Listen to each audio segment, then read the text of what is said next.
Bienvenue à tous dans ce nouvel épisode. Aujourd'hui, j'ai le plaisir d'accueillir Ariane Bazan pour explorer un sujet aussi fascinant que complexe, la conscience et l'inconscient.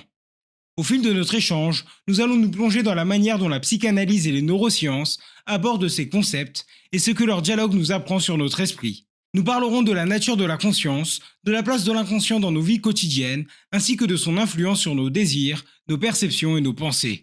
Nous verrons aussi ce que les neurosciences peuvent aujourd'hui confirmer, nuancer ou remettre en question dans la métapsychologie freudienne. Nous discuterons aussi du rôle du langage dans la structuration de notre psychisme et du concept original d'Ariane Bazan, les fantômes phonémiques. Nous verrons comment ces traces linguistiques rémanentes influencent nos émotions, nos choix et même parfois certains troubles cliniques. Si tu es curieux de comprendre ce qu'est vraiment l'inconscient, comment il façonne ton quotidien et comment les neurosciences et la psychanalyse peuvent dialoguer pour mieux l'explorer, alors cet épisode est fait pour toi. Attends-toi à apprendre quel est le lien entre conscience et inconscient, jusqu'où l'inconscient influence notre vie psychique, pourquoi Freud affirmait que le moi n'est pas maître dans sa propre maison, quel rôle joue le rêve en neuropsychanalyse, comment le langage structure notre psychisme, ce que sont les fantômes phonémiques et comment ils agissent sur nos comportements, mais aussi comment les neurosciences et la psychanalyse peuvent s'allier ou parfois s'opposer dans l'étude de l'esprit. Nous discuterons enfin de la discussion du subjectif dans la science et de la nécessité de remettre le sujet au centre de l'étude en psychologie. À la fin de cet épisode, tu repartiras avec une vision claire et nuancée de ce que la psychanalyse et les neurosciences nous apprennent sur l'inconscient, sur le langage et plus largement sur la psyché humaine. Et sans plus attendre, voici Ariane Bazan.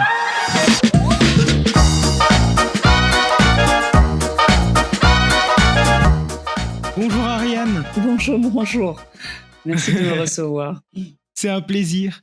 Et pour commencer, je vous propose de vous présenter, de dire un petit peu aux auditeurs qui vous êtes, sur quoi est-ce que vous travaillez et comment est-ce que vous en êtes arrivé à vous intéresser du coup au sujet de la conscience, de l'inconscient, etc. Je suis Ariane Bazan, je suis professeure de psychologie clinique et de psychopathologie à l'Université de Lorraine. Euh, j'ai cette spécificité d'avoir en fait une double formation. J'ai 2 parcours entiers, un en biologie, donc on dirait, en France on dirait licence, master, doctorat, et un en psychologie, licence, master, doctorat. Donc j'ai 2 thèses, j'ai une thèse en neurosciences et j'ai une thèse en psychopathologie clinique. Euh, une autre petite spécificité, c'est que je suis en fait belge, donc je suis à l'Université de Lorraine depuis 2020. Voilà, c'est juste intéressant du point de vue où cette espèce de croisement entre 2 épistémologies, c'est-à-dire une épistémologie de sciences exactes et une épistémologie de sciences humaines, se recoupe un peu dans mon identité, où j'ai aussi, on va dire 2, je suis née de 2 cultures différentes, une culture flamande belge et une culture francophone belge. C'est aussi un peu deux mondes différents, et je suis née à ce croisement, et j'ai aussi fait de la traduction, on va dire, mon identité, ou ma passion. Voilà. Donc, et donc moi, je me situe dans ce champ un peu qui fait un peu polémique, qui s'appelle la neuropsychanalyse. C'est juste un mot alibi qui permet de s'intéresser au dialogue entre la psychanalyse et les neurosciences cognitives. Euh, Comment j'en suis arrivée à ce domaine-là. Donc, je dirais qu'à 18 ans, j'avais une aspiration de sciences exactes pour comprendre, on va dire, le fonctionnement humain. Et j'ai fait une thèse. Cette thèse, au lieu de me rapprocher de ce qui m'intéressait à la base, m'en a en fait éloignée. Et donc, il a fallu que je fasse un mouvement de retour qui était un peu risqué, hein, parce que j'étais déjà au niveau postdoctoral, à refaire des études pour revoir la question qui était la mienne, c'est-à-dire comment fonctionne l'humain à partir d'un tout autre cadre, celui de la psychologie.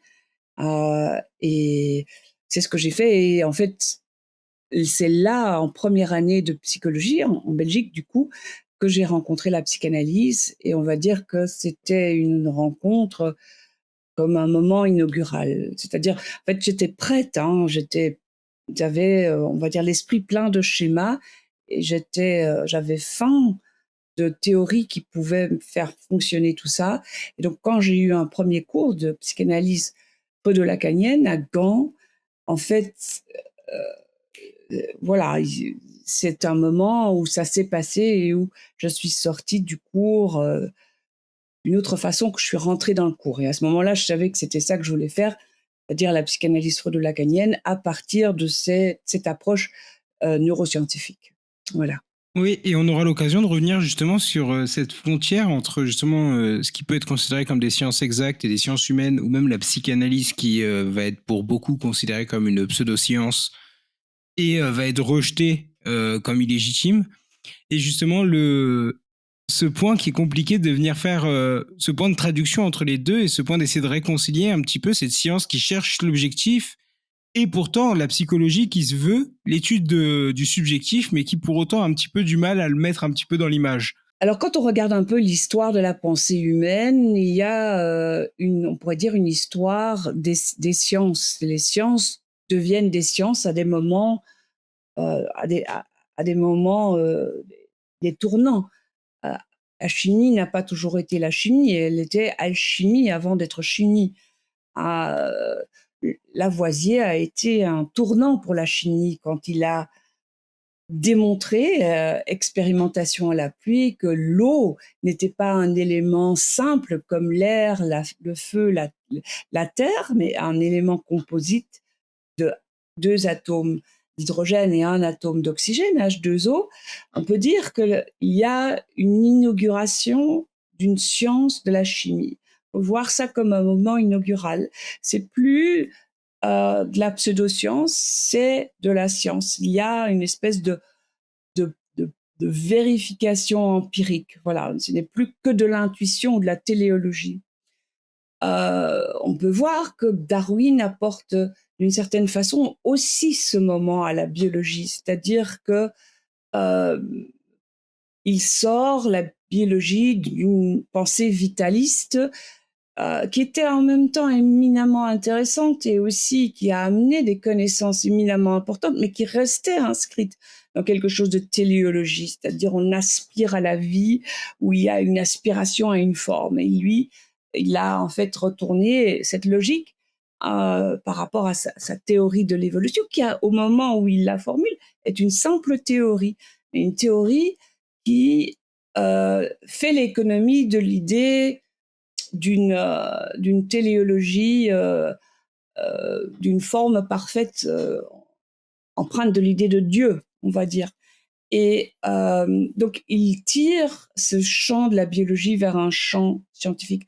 La psychologie, euh, elle est probablement quand même encore fortement, même si elle est bien sûr très scientifique, mais elle est quand même au moment du vitalisme, pour la biologie, on a trouvé des éléments extrêmement scientifiques de la structure du cerveau. Donc, je ne dis pas que la psychologie est, on va dire, non scientifique en ce moment-ci, mais elle est empreinte encore de téléologie et d'intuition. Par exemple, une très simple intuition qui prévaut à peu près dans toutes les théories psychologiques, y compris les psychologies cliniques, c'est que ce qu'on aime faire, on va le répéter, et ce qu'on n'aime pas faire, ou ce qui a été puni, ou ce qui a été désavantageux, ou ce qui a été euh, euh, désagréable, on va moins le faire.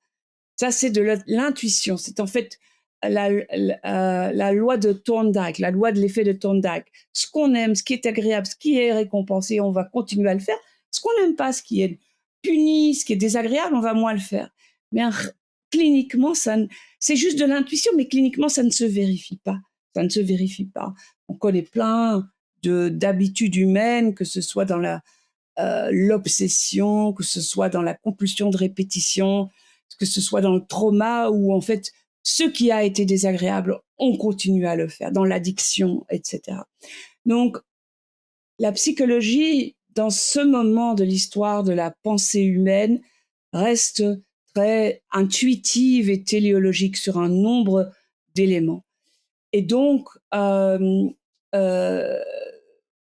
je ne sais plus quelle était votre question, mais la science de l'âme, elle, elle est encore à advenir, il me semble. Elle n'est pas encore dans cette phase post-darwinienne pour faire un peu la comparaison avec la biologie. Elle est encore à advenir. Nous sommes encore, la psychologie, la science est une des sciences des plus jeunes et des plus récentes. Hein, elle fait 4 siècles, si on veut. C'est récent, hein, sachant que la philosophie, la physique, la chimie, la médecine, l'architecture sont des disciplines bien plus anciennes. Et donc, elle est encore en quête d'identité et d'autorité.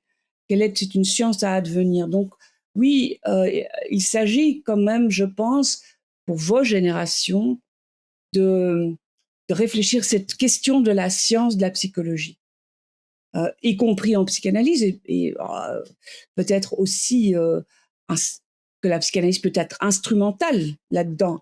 Mais je pense que c'est une question générale. La psychologie n'arrive pas à se situer entre ce qui est du cerveau et de ce qui est de la société. C'est les deux niveaux causaux. C'est le cerveau ou le corps, les gènes, les neurotransmetteurs, les hormones, ou la société, le néolibéralisme, le capitalisme, la méritocratie, l'oratrice. C'est les deux cadres explicatifs. La psychologie a du mal dans le mot biopsychosocial, on a du mal à comprendre la causalité psychique de ce qui fait fonctionner l'humain ou parfois le fait souffrir.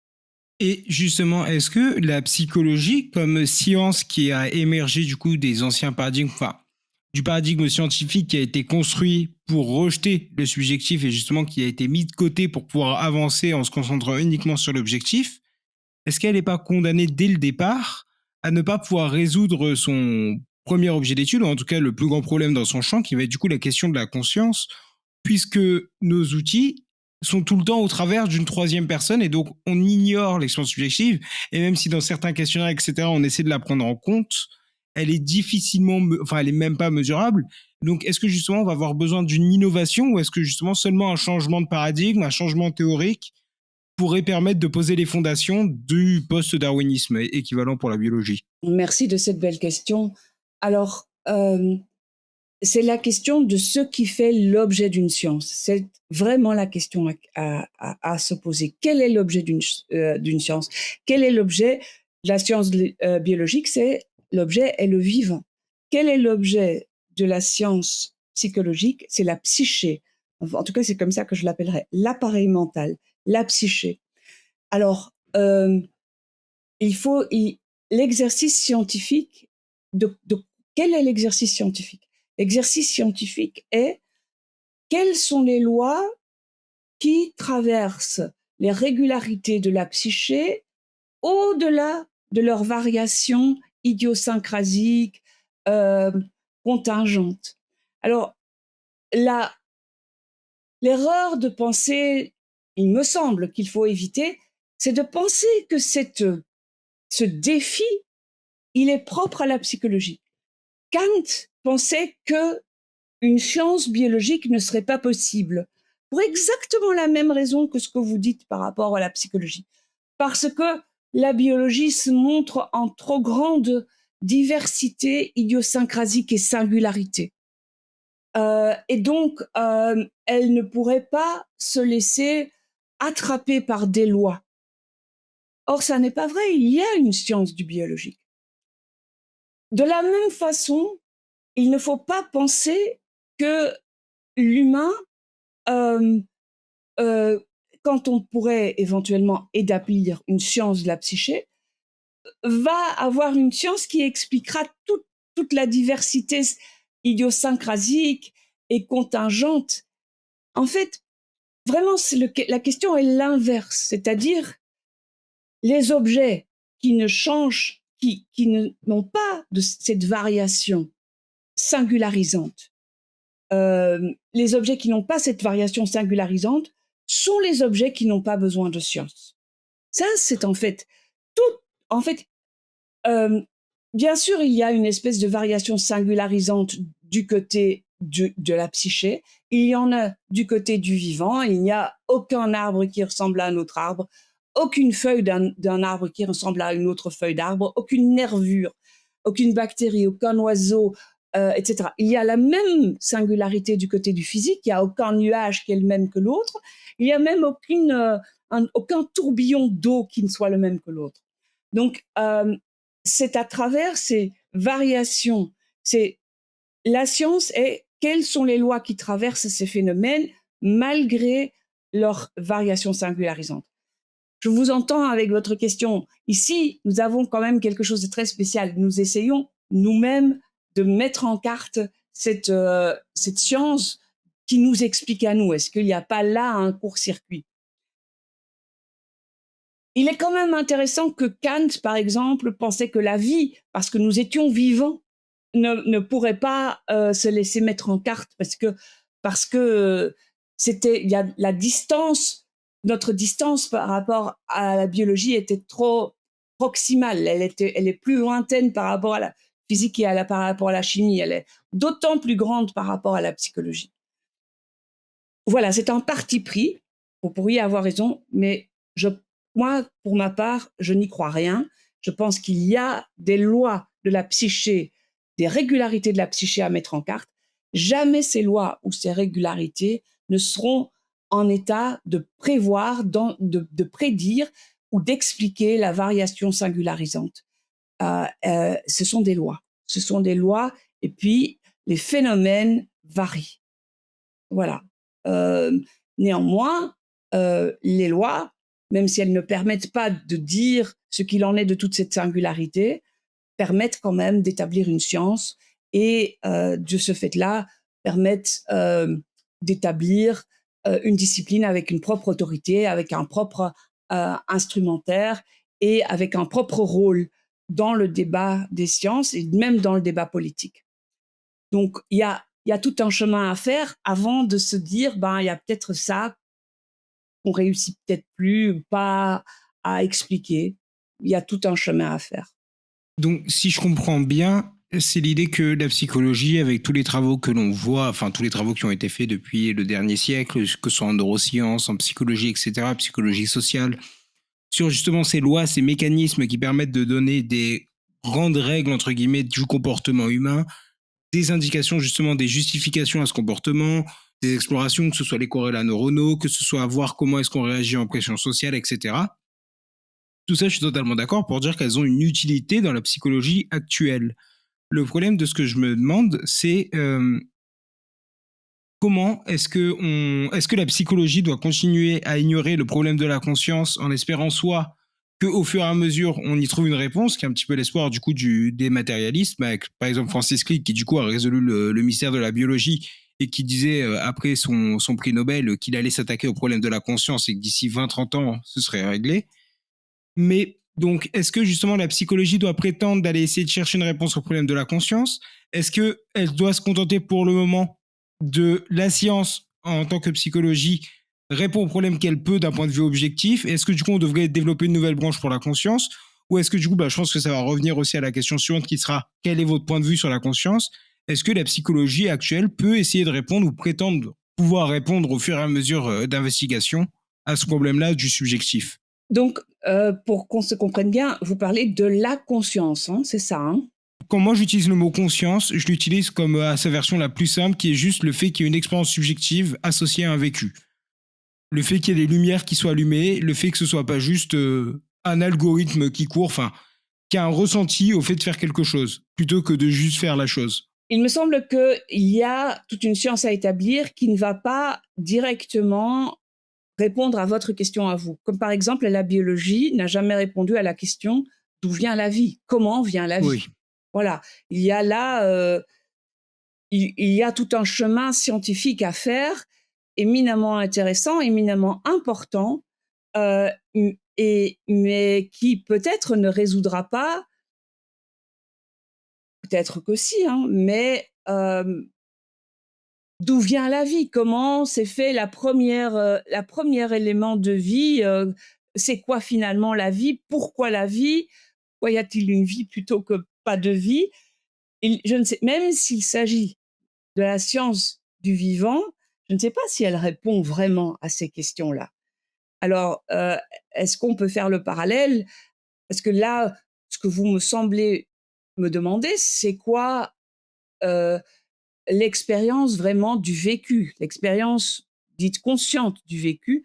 Je ne sais pas si la psychologie permettra d'assouvir cette question finalement.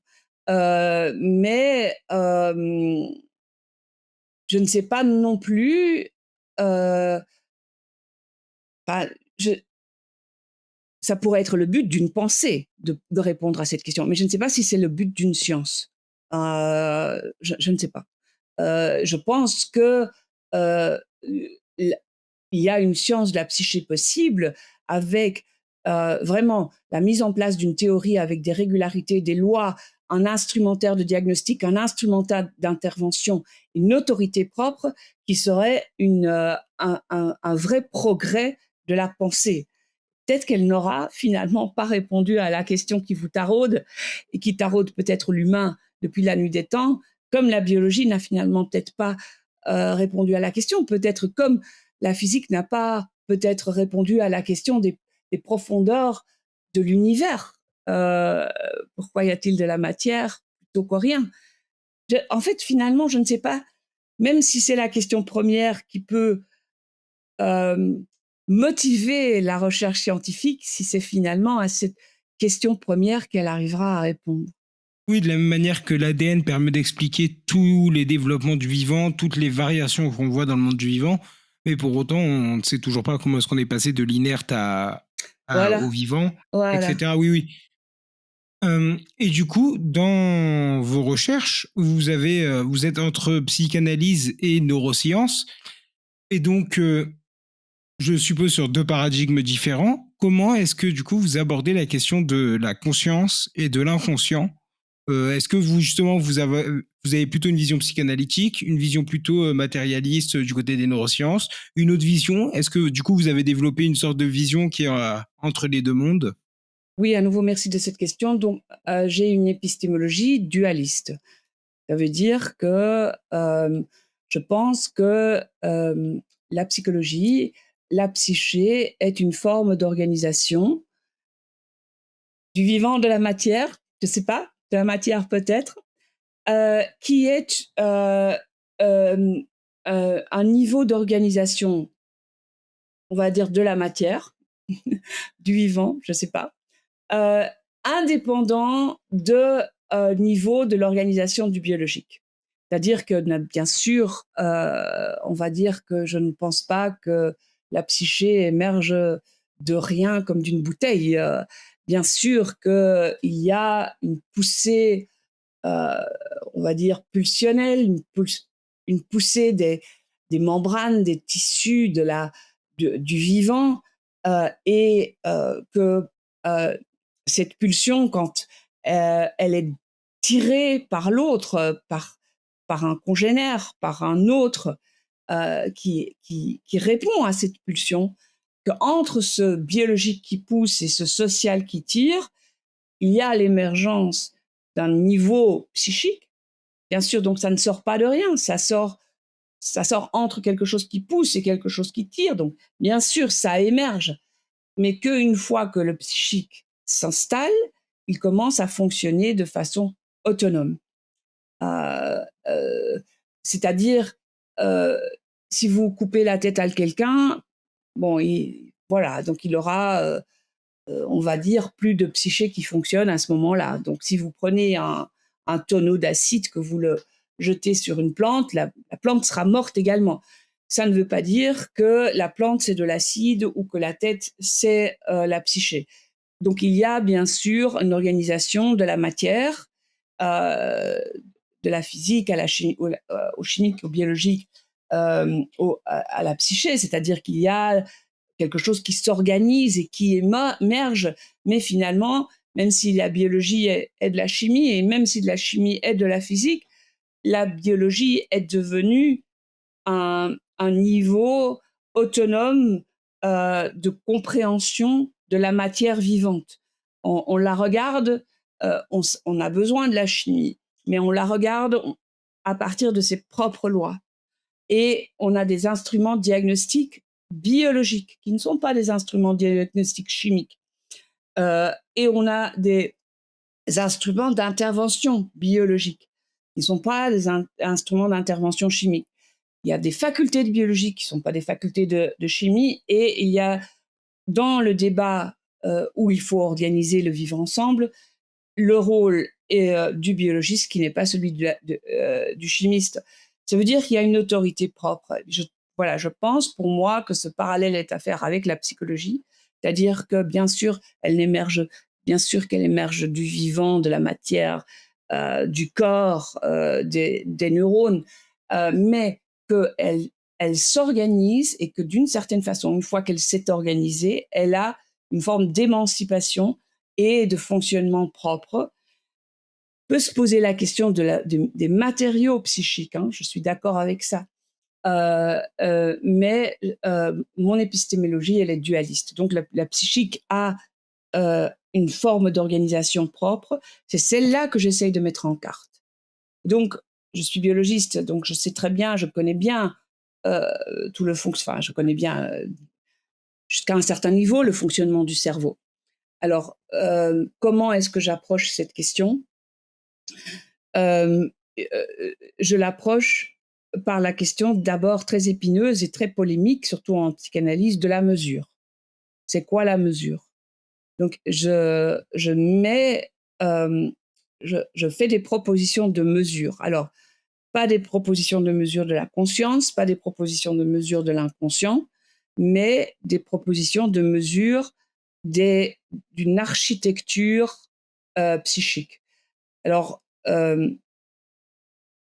quand on reprend l'esquisse de Freud, il commence tout de suite à parler de deux fonctionnements de l'esprit. Les deux fonctionnements de l'esprit, on va les retrouver en neurosciences, on va les retrouver en sciences cognitives, on va les retrouver en sciences sociales. Donc ça semble être quelque chose de transverse. C'est en psychanalyse processus primaire et processus secondaire. En cognitive, on va dire automatique et contrôlé.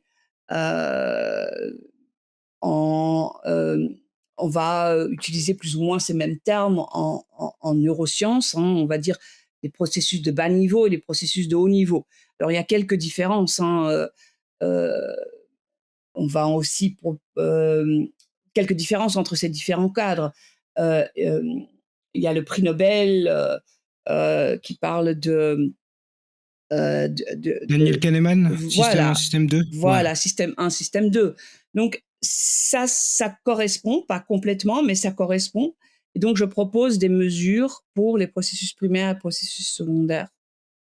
Je propose aussi des mesures, on peut s'arrêter à quelques paradigmes expérimentaux pour que je vous donne une idée, mais juste pour... Est-ce que juste avant, vous Oui. pourriez définir processus primaire et processus secondaire pour les gens qui ne connaîtraient pas ? Oui, donc le processus primaire et secondaire, c'est des processus que Freud met en place au tout début de sa carrière, dans l'esquisse en 1895. Donc le processus primaire est le processus dit associatif. C'est le processus très rapide qui fait qu'on saute d'une représentation à une autre, avec comme but la décharge la plus rapide de la charge qu'on a prise. Ou la charge qui vient soit de l'intérieur, soit de l'extérieur. Pour donner un exemple, il y a un petit gâteau, ça sent bon, je le prends, je le mange, j'ai faim. Donc, il y a un petit gâteau, ça sent bon, ça vient de l'extérieur. J'ai faim, ça fait de l'intérieur. Je prends le petit gâteau, je le mange. Donc, c'est une espèce de action-réaction directe. Alors que le processus secondaire, il va avoir à l'esprit un espèce de but de l'action, par exemple me nourrir, et il va garder ce but actif dans l'esprit. Ça coûte un peu parce qu'on n'aime pas avoir l'esprit chargé, mais il va regarder dans l'environnement tout ce qu'il s'agit de faire pour obtenir le petit gâteau. Et par exemple, si on est dans un magasin, demander qu'on soit servi, payer, etc. Donc organiser une action en psychanalyse, on dira, tenant compte du principe de réalité afin de pouvoir obtenir le petit gâteau et aussi assouvir sa faim. Donc on garde la même représentation but à l'esprit, mais on organise une chaîne d'action en fonction du contexte de la réalité. Donc c'est quelque chose de plus réfléchi, plus lent. Donc ça, ce sont les processus primaires et secondaires.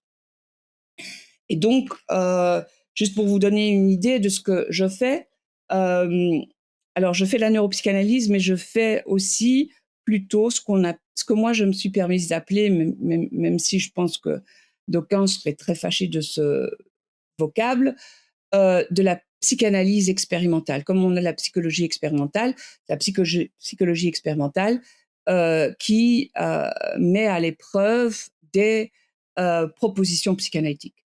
Par exemple, j'ai donc mis au point, ben, pas moi, la première mesure a été faite par Linda Brackel de l'Université du Michigan, un instrument qui s'appelle le Géo4, qui permet de façon extrêmement simple et rapide de sonder la dynamique des processus de pensée, si elle est plutôt en processus primaire ou plutôt en processus secondaire. Ça se prend en 1 minute, ça s'appelle le Géo4, c'est très facile. Et donc, euh, ah, bah, d'aucuns ne sont pas d'accord que c'est un instrument de mesure des processus primaires et secondaires. On peut débattre de ça. Mais si on se met d'accord là-dessus, ça permet par exemple de vérifier tout un nombre de choses. Par exemple, Freud avait dit que le processus primaire est prédominant au début de la vie. Donc ça, on a vérifié, on a publié, et en effet, le Géo4 montre une prédominance des processus primaires jusqu'à 5 ans, et entre 5 et 6 ans, il y a un switch rapide et catégorique des processus primaires au secondaire. Donc, à l'âge de l'Oedipe, si on pourrait le dire. Donc, à l'âge exact où on l'aurait pensé par rapport aux théories freudiennes. Freud avait dit qu'il y avait une prédominance des processus primaires dans la psychose. Alors ça, on l'a aussi vérifié avec le Géo4, et il y a une prédominance des processus primaires dans la psychose, à condition qu'elle soit, on va dire, en décompensation, déclenchée. Si la psychose est stabilisée, il n'y a pas plus de processus primaires dans une clinique de patients dits psychotiques que dans une clinique de patients psychiatrisés non psychotiques. Euh, une étudiante à moi avait proposé l'idée qu'il y aurait une prédominance des processus primaires chez la femme enceinte dans le 3e trimestre parce qu'il y a la dite transparence psychique. C'était très facile à vérifier, et ça se vérifie très clairement, et nous avons publié ça. Donc vous voyez, si nous avons un instrument de mesure, nous arrivons à, euh, à tester de façon falsifiable un certain nombre de propositions psychanalytiques. Alors, ce n'est pas ce que vous cherchez, la conscience et l'inconscient, mais ce n'est néanmoins pas rien. Euh, J'ai d'autres protocoles si ça vous intéresse, mais ça vous donne déjà une idée de la façon où, quand même, on arrive à tester de façon empirique et falsifiable quelques propositions psychanalytiques. Et justement, pour le GO4, est-ce que ça a un lien avec les modèles anthropiques justement proposés par Carartaris, etc., qui s'inspirent aussi un petit peu de psychanalyse? Enfin, quelle mesure, comment est-ce qu'on arrive à savoir si c'est un processus primaire?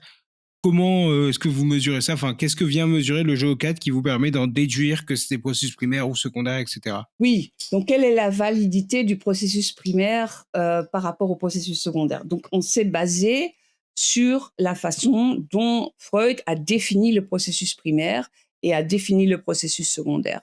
Donc le processus primaire est défini par rapport à cette associativité. Et entre autres, euh, euh, il parle aussi, Freud, d'attributs. Tout ce qui a un attribut en commun sera associé sur le mode du processus primaire. Ce qui a la même forme, ce qui a la même couleur, ce qui a un nom qui a la même phonologie. Tout ce qui a des ressemblances aussi, il dit des ressemblances superficielles, sera rassemblé par le processus primaire, sera fait une catégorie, même si, par exemple, tous les objets longs ne sont pas nécessairement cohérents.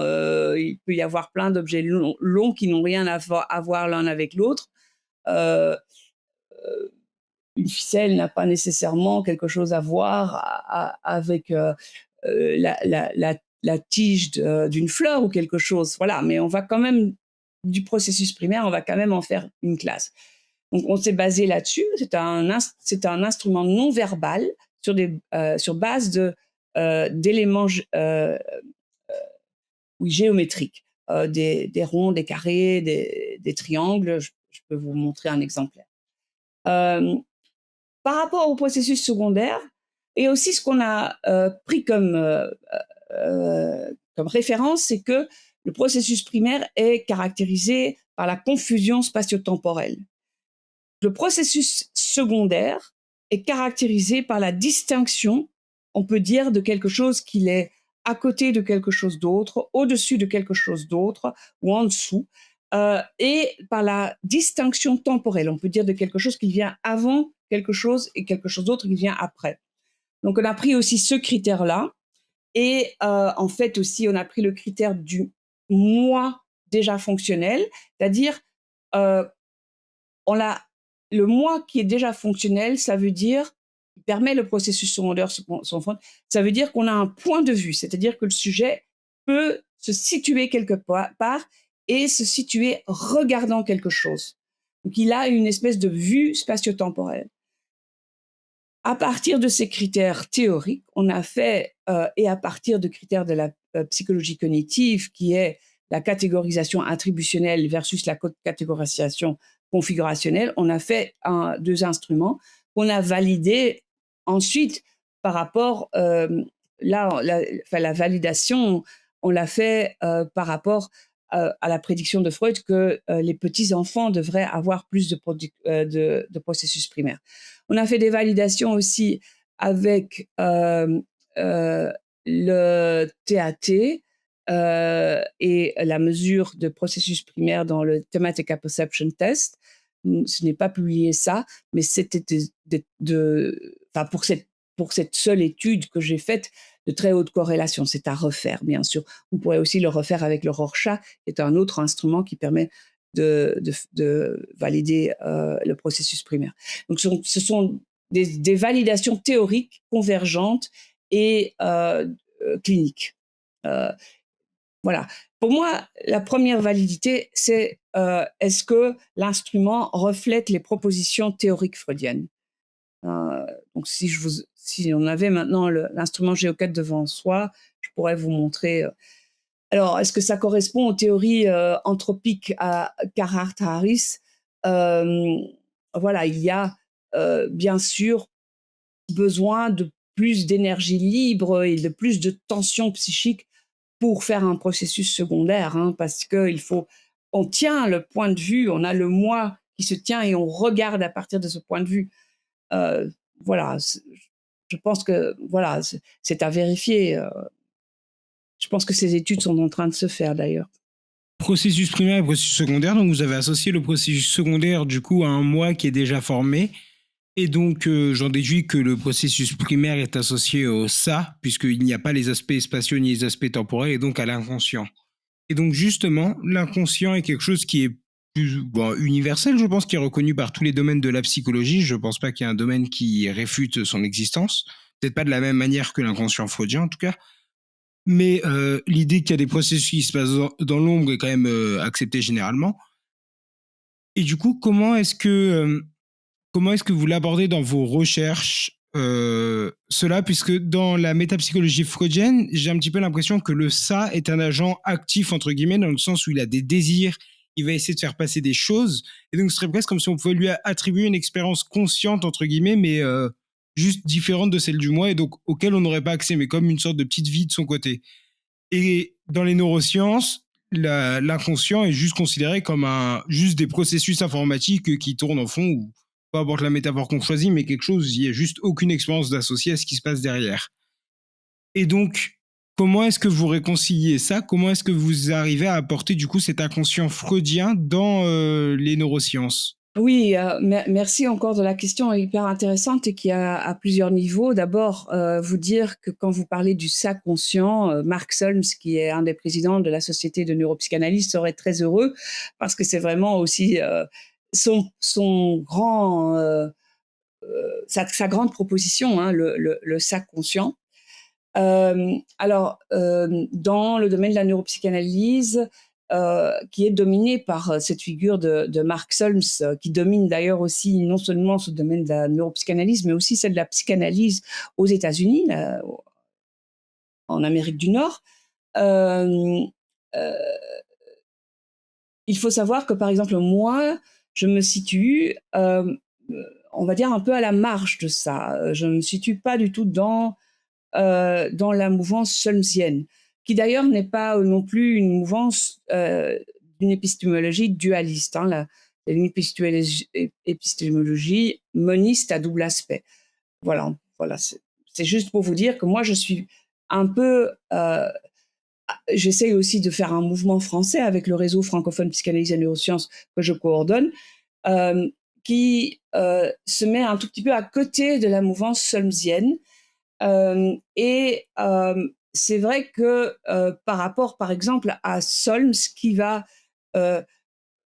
avoir une conception de l'inconscient qui est hautement ancrée dans la biologie du corps interne, dans cette biologie pulsionnelle qu'il va tout de suite appeler aussi affective, euh, euh, euh, et par rapport à laquelle il va développer aussi une clinique, hein, mais qui est une clinique que moi je qualifierais plutôt de comportementale, parce qu'il s'agit d'apprendre à associer de nouveaux comportements à des affects. Donc il y a une espèce de court-circuit ou de raccord direct entre les affects et les comportements.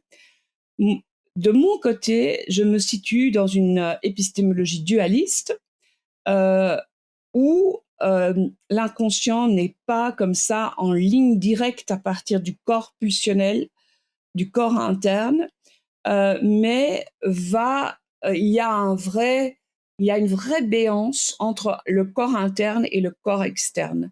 Corps interne, c'est le corps, Mark Solms appelle ça le jellyfish, c'est-à-dire le corps invertébré, c'est-à-dire un peu, on va dire, le ver de terre qui est encore en chacun de nous, c'est-à-dire le sac d'organes avec euh, le cœur, la circulation sanguine, les poumons, l'estomac, les intestins, tout cette espèce de corps qui est conservé à partir des invertébrés.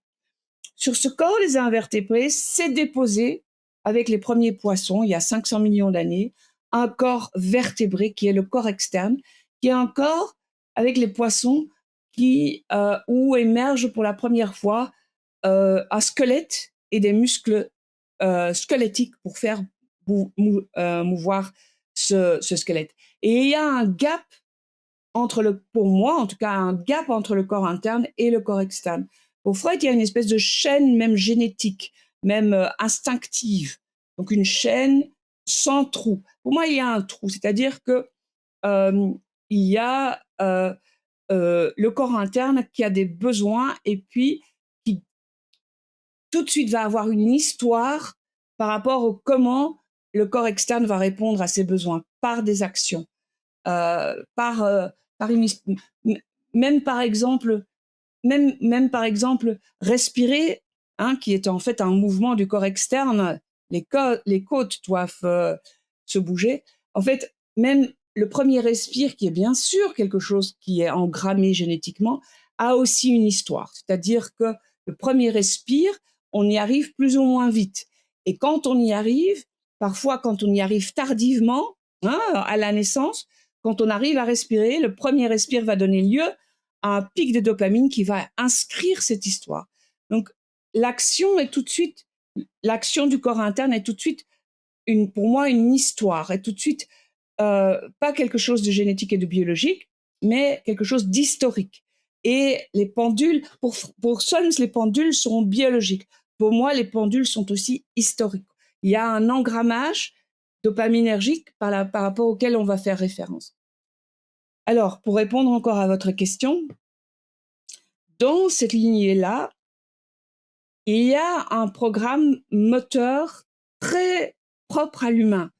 Donc là, on a fait invertébrés et vertébrés. Les vertébrés, ce sont les poissons, les amphibies, les reptiles, les oiseaux, les mammifères, l'humain.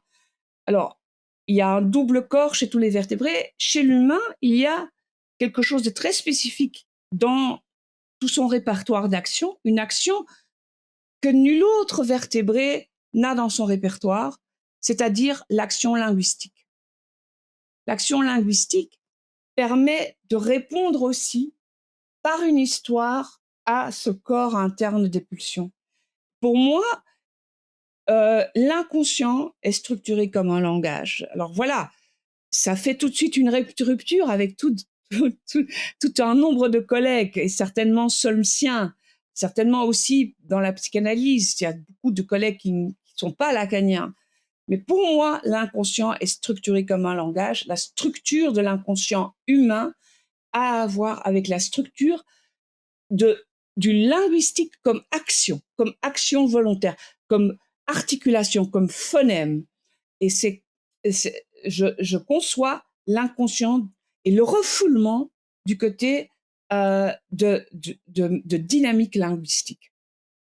C'est comme ça aussi que je les étudie dans le laboratoire. Et donc, justement, est-ce que vous avez trouvé des résultats? Parce qu'il y a 2 points que j'aimerais revenir dessus. Le premier, du coup, ça va être de comment est-ce que vous en êtes arrivé à penser que le langage est à l'eau? Je sais pas trop comment l'expliquer. J'ai pas envie de. Je pense que j'ai mal représenté l'idée. Que le langage est à l'origine de l'inconscient. Enfin, que le langage représente l'inconscient. Je suis pas sûr d'avoir saisi la distinction ici, donc pareil, si vous pouvez peut-être réexpliquer. Et l'autre, ce serait, est-ce que justement vous avez, parce que le refoulement dans tous les cours que j'ai eu de cognitive, etc., le refoulement est considéré comme un processus qui n'existe pas. Et donc je me demandais si justement dans vos recherches, en essayant de faire des ponts entre psychanalyse et les neurosciences, est-ce que vous aviez trouvé justement de la même manière qu'avant, vous aviez trouvé pour les processus primaires et secondaires des évidences de cette action? Alors peut-être quand même, je vais peut-être pas répondre dans l'ordre, mais je vais peut-être quand même répondre par rapport à un point inaugural, d'abord chez Freud. Donc, Freud, qui est né en 1856, est un très grand enthousiaste des sciences. Et il est, entre autres, un très grand adepte de Darwin, qui, à ce moment-là, est très populaire, est aussi très contesté, mais est très populaire. Donc, il a pu entendre une conférence de Darwin, il en est ressorti très, très darwinien. On peut dire que quelque chose d'un peu analogue s'est produit dans ma vie. Je suis biologiste et je suis très darwinienne, on va dire. À un moment donné, Freud, on va pas refaire toute son histoire, hein, il n'a pas pu faire un chemin à l'université, il a dû avoir une pratique de médecin généraliste. Il reçoit beaucoup de femmes, de dames malades de la maladie qui est à ce moment-là en vogue. Aujourd'hui, on pourrait peut-être dire trouble du spectre autistique ou autre chose, mais là, il reçoit beaucoup de gens, de dames en particulier, qui sont atteintes de dite hystérie. Mais en fait, je vais vous parler d'un autre cas, parce que c'est un cas, je vais rapidement vous parler de ce cas, qui a fait ébranler Freud et qui a été décisif. Il écrit une lettre à son ami Fliss où il donne l'histoire d'un monsieur E, qu'il a en analyse ou en traitement. Et ce monsieur E vient le voir parce qu'il a une difficulté, on va dire névrotique, assez commune. Il n'arrive pas à se décider. Il ne sait pas que faire dans un nombre de situations importantes. Et là, il a des décisions à faire. Et donc, il déroule sa vie en vrac comme ça, durant les séances. Et à un moment donné, il raconte quelque chose quand même d'important, c'est qu'il a surpris sa tante en discussion avec sa grand-mère, donc la sœur de sa mère et la mère de sa mère, qui parlent entre elles et ne savent pas qu'il est en train d'écouter. Et elles parlent du mariage de sa maman à lui avec son papa à lui. Le gars, naturellement, il écoute parce que ça l'intéresse au plus haut point. Il raconte cette histoire et il apparaît de ce qu'il entend que sa mère a quand même été très longue a hésité entre deux maris, deux potentiels. Elle ne savait pas que faire. Et de là, le monsieur E associe librement et il commence à parler des bêtes à bon Dieu, des coccinelles. Et il dit les coccinelles, c'est bizarre, les scientifiques, ils appellent ça septem punctate, octum punctate, en fonction du nombre de points noirs qu'elles ont sur leurs ailes rouges, alors que c'est toujours la même espèce. Les coccinelles en allemand, ça se dit Marienkäfer. Et non, excusez-moi. À partir de, j'ai fait quelque chose de, donc à partir de la discussion qu'il a entendue entre sa tante et sa grand-mère, oui, la mère de sa mère, tout d'un coup, il saute vers une autre association d'abord, une association qu'il avait déjà racontée, mais qui, tout d'un coup, il la re-raconte. C'est-à-dire que quand il avait 7 ans, 10 ans, il avait eu une espèce d'angoisse, de très grande angoisse, de crise de panique, en essayant d'attraper un coléoptère noir qui ne se laissait pas faire. Un coléoptère, en allemand, c'est Käfer. Et de là, il fait l'association à Marienkäfer, et donc il dit, donc coccinelle, c'est bizarre, c'est scientifique, ils disent septem punctate, octum punctate, c'est-à-dire comme si c'était d'une autre espèce, si elles ont 7 ou 8 points sur leurs ailes, alors que c'est la même espèce. Et Freud, il fait une seule intervention, il dit, de façon lacanienne, anachronique, on va en rester là. Il arrête. Donc, à ce moment-là, les gens, ils venaient 6 ou 7 fois par semaine, hein, donc tous les jours.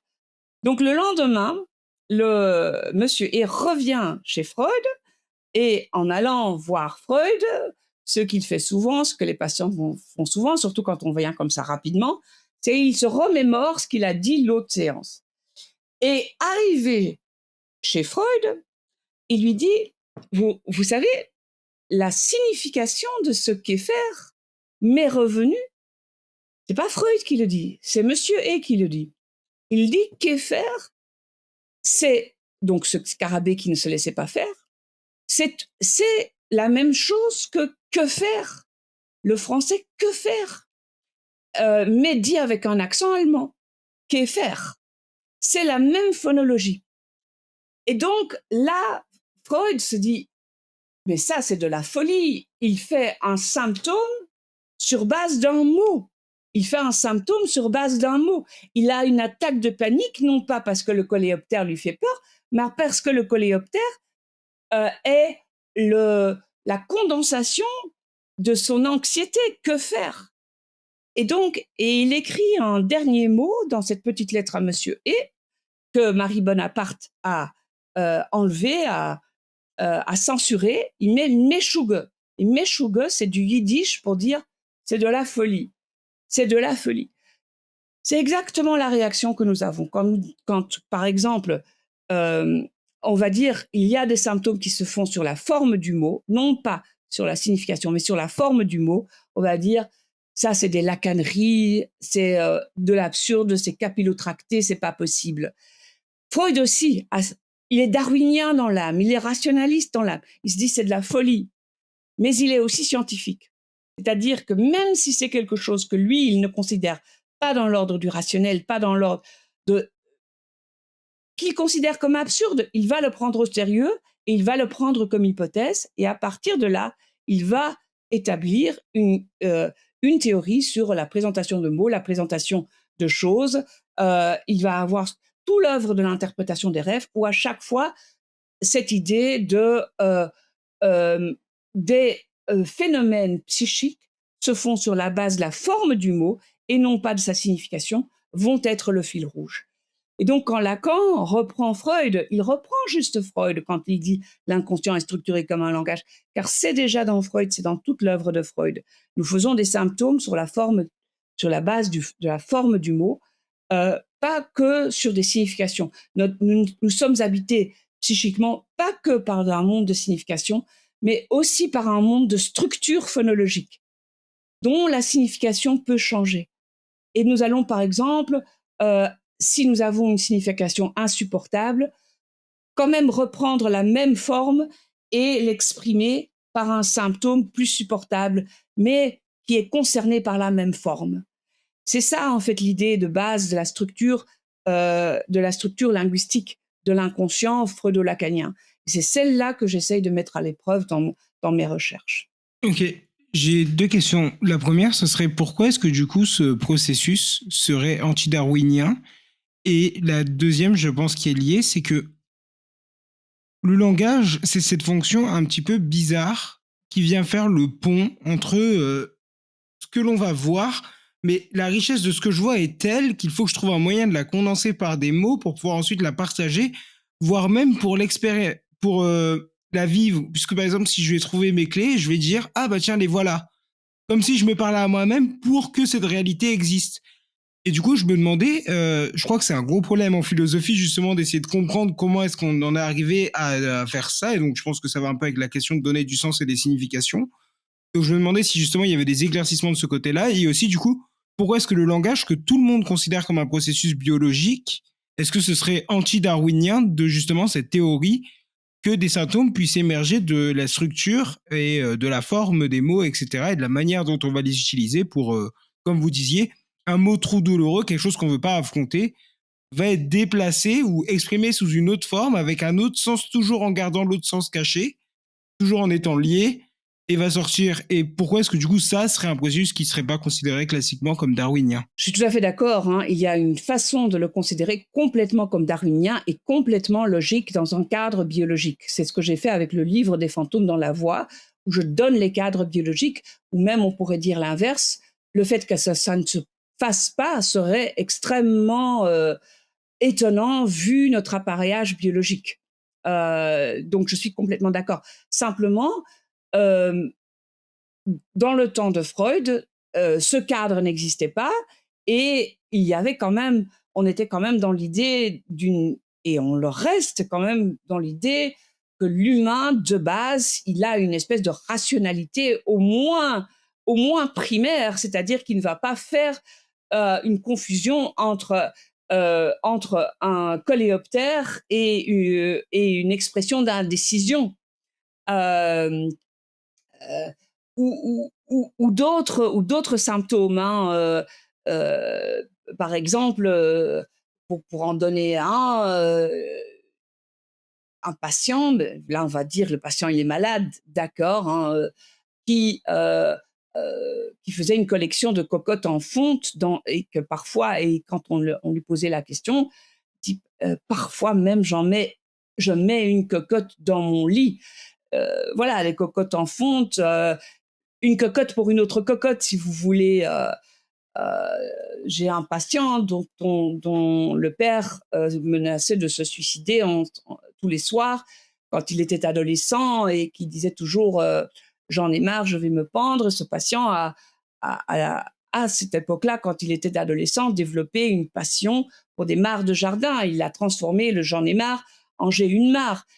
Donc cette espèce de, on va dire, euh, d'irrationalité crasse que de confondre l'un avec l'autre, on ne peut pas l'attribuer. C'est une blessure narcissique profonde de se l'attribuer à l'humain comme espèce de condition de base.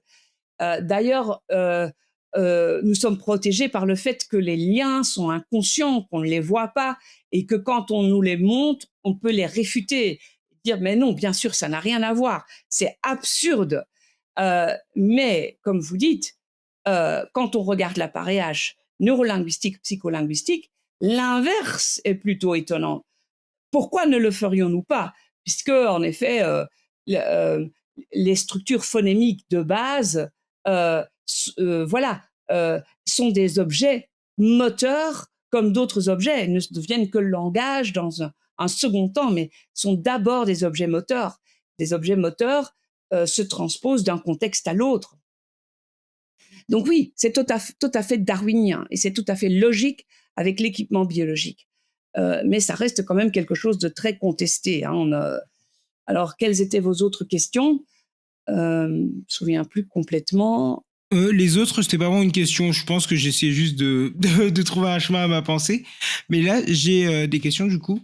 Ce serait que quand vous parlez justement de on aime l'homme comme rationnel, on aime se voir comme rationnel alors qu'on le voit dans énormément de situations. Nous ne sommes pas rationnels. Il y a tous les modèles économiques, bah, justement le travail de Kahneman, etc.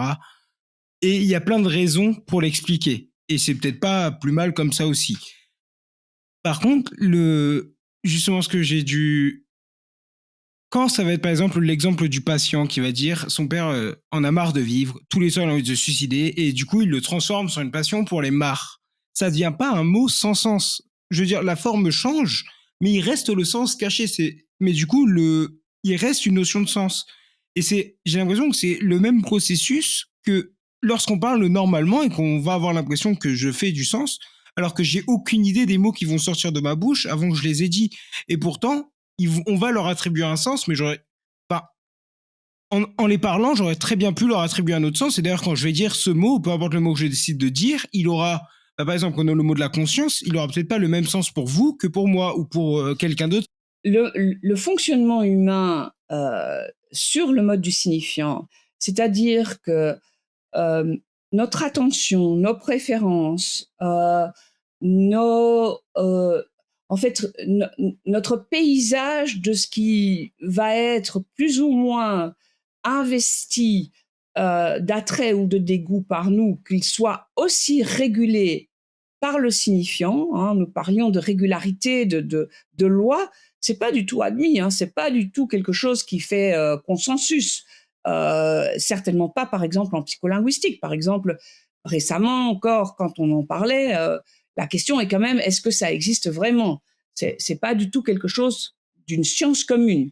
Euh, donc, d'abord, je pense que, et je suis même assez sûre qu'en psycholinguistique, cette hypothèse n'est pas considérée. On en vient petit à petit, hein, avec euh, la cognition incarnée, entre autres, on en vient petit à petit. Mais c'est pas encore du tout au niveau du signifiant psychanalytique.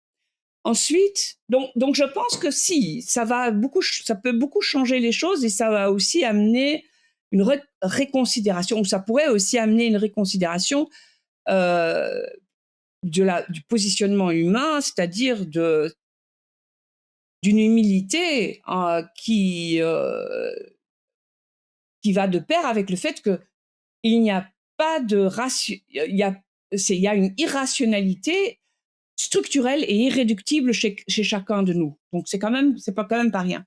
Ensuite, je pense que le signifiant, on pourrait aussi le présenter comme la molécule active ou la substance active de la psychothérapie. Alors, les études d'efficacité de la psychothérapie sont des études, comme vous le savez probablement, de randomized control trials, de questionnaires avant, après, etc., éventuellement de paramètres. Euh, le signifiant, c'est-à-dire la structure phonémique qui se répète dans ce que dit quelqu'un, qui se répète, qui insiste malgré le sujet lui-même, qu'il en ait conscience ou non, et qui permet de repérer par l'analyste, par le clinicien, les structures phonémiques qui sont importantes pour ce sujet, permettent de faire des hypothèses étiologiques. Et ça, c'est pas de la sorcellerie, comme vous dites. Il y a une théorie rationnelle, darwinienne, si vous voulez, qui permet de mettre en carte qu'il y a des hypothèses étiologiques du mal-être à faire, que l'analyste peut entendre dans ce que dit le patient ou le sujet, même si le patient ou le sujet ne s'en rend pas compte, mais plus que ça, dit je n'en sais plus rien, j'ai tout oublié, moi je ne me souviens pas, ou il dit je crois pas en toutes ces théories, ou que le patient veut mentir, même le patient qui ment. Lacan dit je dis toujours la vérité. Le signifiant, il vient par-delà tout ça, au travers tout ça. Il insiste, il peut être repéré par le clinicien et ça peut être une molécule active, une substance active. Ça peut permettre au clinicien de faire des hypothèses étiologiques. Et ça peut permettre au clinicien, c'est un levier pour le clinicien pour ouvrir des pistes. Pour, parlez-moi de ceci, ou vous dites cela, ou qu'est-ce qu'il en est de cela. Ça peut ouvrir des pistes d'écoute et ça peut, quand le patient prend toujours le même rail, ça peut un peu faire aller sur d'autres rails et ouvrir de nouvelles pistes de réflexion. Donc non, ce n'est pas juste une petite chose, un petit add-on. C'est d'abord quelque chose qui peut bouleverser les sciences cognitives, la psycholinguistique, la neurolinguistique, la philosophie, l'épistémologie. Et ensuite, ça peut donner un, un étayage scientifique à part entière, une validité interne, raisonnée du fonctionnement de la psychothérapie. Et ça, c'est pas rien. Ça, c'est pas rien. C'est la molécule pour soigner l'âme, c'est pas la pilule chimique, c'est peut-être le signifiant. Et justement, pourquoi est-ce qu'en psycholinguistique, j'ai du mal à imaginer ce que pourrait être le langage sans signifiant, puisque du coup, j'ai l'impression que sans signifiant, on pourrait tout simplement pas se comprendre dans nos conversations de tous les jours. Du coup, comment est-ce que la psycholinguistique pourrait aborder ça s'il décide d'enlever le signifiant? La psycholinguistique travaille avec le signifiant, mais ne travaille pas avec l'hypothèse que le signifiant peut, étant porteur d'une sphère sémantique et affective, porter l'affect sur une autre sphère sémantique sur base de l'égalité de forme et, et faire que l'affect se déplace sur cette autre sphère sémantique, se déplace, se vit, se règle, se traite là. Elle n'a pas cette hypothèse-là, ce qui est une hypothèse clinique. Elle devrait avoir une clinique pour faire cette hypothèse. Et avec le développement de l'IA et des large language models, on a vu ça fait partie de leur développement, que ça a permis de clarifier une chose, c'est que tout mot qui a un sens est lié à un ensemble d'idées plus ou moins loin qui vont aller avec ce mot. Par exemple, si on va penser à une sorcière, on va peut-être tous imaginer le chat noir ou le marais. Et donc, ces mots-là sont liés sémantiquement ensemble. Et c'est ce qui va permettre justement au large language model de pouvoir faire cette phrase, c'est qu'il va juste estimer avec des probabilités, etc., les chances que ce soit le prochain mot. Mais donc, ça, ce modèle-là, d'avoir une sorte de toile avec un mot au centre qui va être connecté à d'autres mots, peut donner une base d'appui, du coup, pour l'existence d'un signifiant psychanalytique, de justement où le patient va avoir son signifiant de base, qui lui, je ne saurais pas la raison exacte, que ce soit justement trop de douleur, trop de difficultés, etc., ne pourra pas être exprimé, mais qui du coup va prendre ces petits fils de toile d'araignée et va se déplacer sur d'autres, que ce soit par la forme, afin de permettre de garder le sens. Mais du coup, on a déjà une sorte de modèle de ça dans les large language models et dans plein d'anciens textes, etc., où ça ressortait. Je crois que Jung faisait, l'archétype par exemple va être un petit peu la même idée poussée au sommet, avec plein de liens entre les histoires, et que justement plusieurs histoires peuvent partager des liens et remonter, et que du coup pourrait remonter en quelque sorte le fil du narratif au fur et à mesure. Mais du coup, est-ce que ça peut permettre d'appuyer l'existence du signifiant d'un côté psychanalytique? Mais là, ce que vous décrivez, dans ce que vous avez dit, ce sont des liens sémantiques. Ce sont des liens sémantiques. Alors que vraiment la révolution freudo-lacanienne, c'est quelque chose qui est radicalement émancipé de la signification. Par exemple, euh, dans un cas clinique qui est le mien, qui est de ma pratique, j'ai une patiente qui développe toute une, on va dire comme ça, une sphère sémantique que vous venez de décrire autour de la forêt. Elle aime courir dans les forêts, elle a fait des cabanes, elle aime un musical qui s'appelle, je sais plus quoi, Forest in the Rain, ou je sais plus quoi. Il y a il y a toute une espèce de nuages, de liens sémantiques qui se font à partir de la forêt. Façon dont j'ai pu aider la patiente, ça n'a pas été de chercher dans la signification. Hein, la patiente avait un voisin qui s'appelait Mr. Forest. Et donc, il y a dû y avoir une espèce de on va dire, de rabattement d'une sphère sémantique à une autre par rapport au même support phonologique. Oui, ok, c'est vraiment que la forme, le lien sémantique vient du premier mot, mais il y a pas de lien sémantique entre les deux mots autrement que juste la forme. Oui, C'est oui. radicalement séparé. C'est radicalement séparé. Donc, il y a une forme phonologique qui est la même et la, l'engagement excitatoire psychique va se faire dans l'autre sphère sémantique, à partir de la même forme phonologique. Donc, tout ce qui est d'intérêt ou bien de dégoût va se faire du côté de l'autre sphère sémantique et pas de la sphère sémantique d'origine. Mais le basculement se fait autour de la trame phonologique.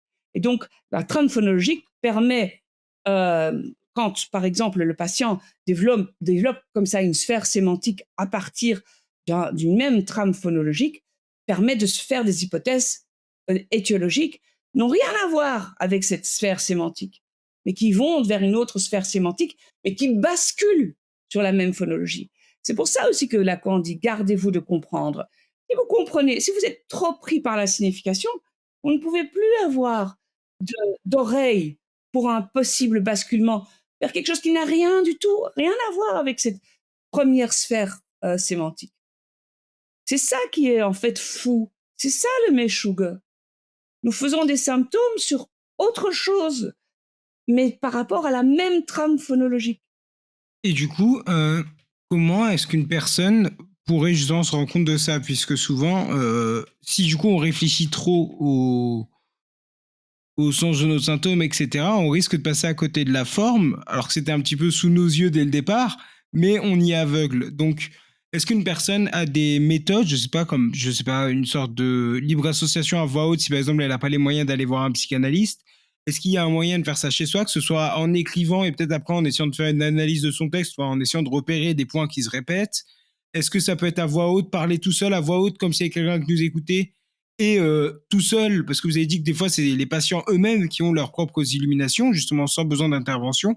Donc, est-ce qu'il y a des méthodes comme ça qu'une personne pourrait faire pour essayer de repérer ces ombres dans son langage et du coup essayer d'aller aborder les points qu'elle évite? Très difficilement quand même, parce que même Monsieur E, qui l'a trouvé lui-même, il l'a trouvé grâce à l'adresse à Freud. Il s'est entendu parler grâce à l'adresse à Freud. Euh, très difficilement. C'est exactement ça la raison pour laquelle on a besoin d'une adresse. Même que ce soit juste qu'une adresse finalement, pour pouvoir s'entendre parler et pour pouvoir repérer éventuellement les régularités, ce qui insiste formellement. Nous parlions des lois et des régularités. Euh, et c'est quand même, ça se fait quand même le plus souvent grâce à l'oreille attentive d'un clinicien qui ne se laisse pas trop prendre par la signification. Patrick Gauthier-Lafaille, dans son livre, donne un très bel exemple, vraiment d'une très fine intervention qu'il a faite en tant qu'analyste. Il a une dame qui un jour vient toquer à sa porte d'un âge moyen et qui lui dit en entrant, donc dans la première séance, qui lui dit écoutez, je suis un peu gênée de venir vous voir parce qu'en fait, j'ai vraiment pas de quoi me plaindre. J'ai un mari qui m'aime et que j'aime, j'ai des enfants qui vont bien, qui réussissent dans la vie. J'ai une profession que j'aime. Les choses vont bien. Alors, si je me permets quand même de venir, c'est que j'ai des périodes comme ça de grande morosité, voire de dépression et d'absence aux autres. Et voilà, je voudrais quand même peut-être voir ce qu'il en est et ce que je peux peut-être faire. Et donc, elle développe comme ça sa vie de séance en séance. On adresse à l'analyste, donc Patrick Gauthier-Lafaille. Et il apparaît que cette dame, quand elle était toute petite, son père a quitté en fait la maison familiale et a laissé cette petite fille avec sa mère toute seule, qui ont dû donc se débrouiller. Et surtout, le père les a quittés de façon énigmatique, c'est-à-dire sans explication d'un jour à l'autre. Et donc, à un moment donné, dans un fragment de l'analyse que cette dame développe en adresse à son analyste, elle dit une phrase de l'ordre sa maman, qui devait donc tout faire toute seule, ma mère n'est pas parvenue à, je ne sais pas quoi, à changer le pneu de la voiture, je ne sais pas quoi. Mais au lieu de dire ma mère n'est pas parvenue à, elle dit ma mère n'est pas parvenue à. Je ne sais pas si vous avez entendu. Hmm, oui. Ouais. Elle dit ma mère, elle ne dit pas ma mère n'est pas parvenue à, elle dit ma mère n'est pas revenue à. Monsieur Gauthier-Lafay dit juste papa revenu. Juste ça. Il fait juste ça. Papa revenu. Il n'ajoute aucun contenu sémantique. Il fait juste une ponctuation dans le langage. Il répète ce qu'il a entendu. Heureusement qu'il écoutait et qu'il écoutait aussi la forme du mot. Alors, elle entend ce qu'elle dit. Papa revenu. Se développe, comme je vous ai dit, un réel de l'autre côté du chemin de fer, hein, un réel où tout d'un coup, elle commence à développer une thématique, notamment que quand elle était petite, elle se devait d'être solidaire de la colère de sa mère vis-à-vis de ce père qui l'avait laissé tomber et que donc son regret à elle et son désir de revoir ce père, le fait que ce père lui manque, n'a jamais eu de place. Son aspiration à ce que papa revienne n'a jamais eu de place et 30 ans après les faits, peut avoir lieu dans cette analyse toute cette douleur, toute cette tristesse de ce père qui même si il l'avait laissé tomber avec sa maman de façon cryptique et donc violente, même s'il l'avait comme ça laissé tomber, elle avait quand même cette douleur et ce manque du père, cette tristesse qui tout d'un coup pouvait avoir lieu et qui, au lieu de devoir se répercuter en morosité, en dépression, pouvait se travailler ici et se décharger de façon plus articulée. Et donc, je ne sais plus même maintenant quelle était votre question, mais non, je ne pense pas que cette dame aurait pu entendre le papa revenu. Elle avait besoin d'un analyste qui n'était pas trop aveuglé par la signification, qui pouvait encore entendre la forme, hein, qui n'était pas trop aveuglé par la sphère sémantique et le oui, je vous comprends, madame, et oui, c'est très grave, et oui, je comprends bien votre douleur. Cette solidarité avec la sphère sémantique ne permet pas d'entendre autre chose et ne permet pas d'ouvrir un rail de travers et une autre route qui permet un travail thérapeutique. Oui. Et justement, avec toutes ces notions d'un inconscient construit sur le langage et du langage comme l'expression de celui-ci, avec les temps modernes et du coup depuis les 20 dernières années, comment est-ce que les communications, le fait qu'elles soient devenues asynchrones, virtuelles, etc., comment est-ce que cela, d'après vous, aurait pu modifier du coup derrière toute la manière que l'on va avoir d'aborder notre monde, d'aborder du coup tout le reste, tout ce à quoi le langage venait du coup permettre de baliser, etc. Est-ce que ça pourrait changer la structure de l'appareil psychique, justement, enfin la structure? Bon, je vais dire quelque chose d'un peu catégorique et qui probablement, puisque c'est catégorique, est probablement pas correct. Mais ça va être mon point de vue et puis je veux bien me casser la gueule et puis me recorriger dans l'avenir. Donc je vais prendre un point de vue un peu radical. Pour moi, ça ne change rien du tout. Juste rien du tout. Mais je peux me tromper, ce serait étonnant que ça ne change rien. Mais disons que d'abord par rapport aux problématiques avec lesquelles les patients qu'ils viennent déposer chez moi, au-delà peut-être des formes un peu changeantes, les problématiques que les gens viennent déposer de moi sont toujours des 2 mêmes ordres. C'est, qu'en est-il de l'amour? Est-ce qu'il m'aime? Est-ce qu'elle m'aime? Comment dois-je faire, avec ce manque d'amour? Est-ce que je suis quelqu'un qui peut être aimé? et quel est le sens de ma vie? Qu'est-ce que je suis en train de faire? Quel sera le sens de ma vie quand je vais mourir? Ces deux problématiques, c'est les mêmes que ceux dans Euripide ou Sophocle. Enfin, c'est l'amour et le sens de la vie. Donc, moi, je peux me tromper. Je crois pas aux nouvelles formes de psychopathologie. Je pense que nous sommes malades de ces deux points, l'être et l'aimer. Ensuite, ce qui concerne le langage, l'intelligence artificielle, les large language models, la virtualisation des contacts, voilà. Donc, à nouveau, probablement, je me trompe, puisque mon point de vue, il est beaucoup trop catégorique. Pour moi, à nouveau, ça ne change rien. Je vois bien que, par exemple, le signifiant n'est pas plus pris en compte. Ils ne sont pas pris en compte dans ces large language models. Et j'utilise parfois ChatGPT pour mes recherches à moi. Et c'est vraiment pas faire avec tous mes stimuli que j'emploie. C'est pas faire avec l'ambiguïté du langage. Il comprend rien, il fait de travers. En fait, euh, l'intelligence artificielle fonctionne au niveau du processus primaire, qui peut être extrêmement développé, hein, parce que je pense qu'on peut vraiment aller très loin, mais le chat GPT le dit d'ailleurs, hein, c'est un langage halluciné, processus primaire. Il n'y a pas, à mon avis, pas de processus secondaire possible parce que, Freud le dit dans l'esquisse, il faut un autre lieu. Le moi est un autre lieu. Il faut un point tiers. Voilà, il faut quelque chose de dimensionnel. De dimensionnel. Et donc, comme c'est du processus primaire, comme c'est du langage glissant, qu'il n'y a pas cette possibilité de retirer un signifiant et de voir quelle a été la transformation. Pour moi, ça ne change rien. Ça ne change rien. Je suis très sceptique par rapport à cette idée que voilà, il y a quelque chose de nouveau. Il y a beaucoup de narcissisme du temps présent. Voilà.